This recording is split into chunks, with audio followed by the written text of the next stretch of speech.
Okay, I have a confession to make. I've been stuffing my shoes with wool. So for context, about a year ago, I bought a sheep fleece that had a fair amount of second cuts in it, and it was down type wool. I didn't really know what I was supposed to do with this like waste wool, but I didn't want to just throw it out. I know wool is compostable, but I didn't want to just throw it out. So I was looking into things that like people used to do with excess wool, like back in the old days, because there's like some suggestions online for stuff to do with like waste wool, but a lot of it is just like make it into dryer balls, and like I don't need more dryer balls. What did we used to do with all this waste wool? There must have been something, because those ancient people, they weren't just like throwing that shit away. So one thing that I was able to find online was that ballet dancers used to stuff their point shoes full of like waste wool, and it would help protect their feet, right? And I'm someone, I work on my feet all day. I work in the service industry. I'm constantly walking around.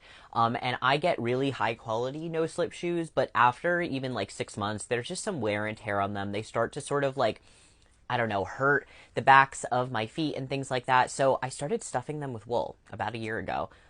Honestly, life changing decision. Will not be going back.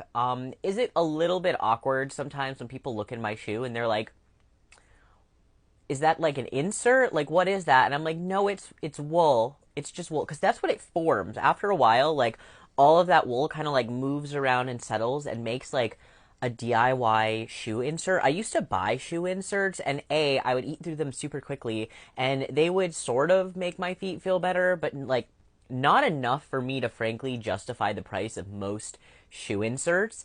And so this was like a game changer. A, it's like essentially free. I already bought the wool. And B, it protects my feet so well. If I ever had to break in a pair of Doc Martens again, that's my go-to method. That is absolutely my go-to method. I would totally do that.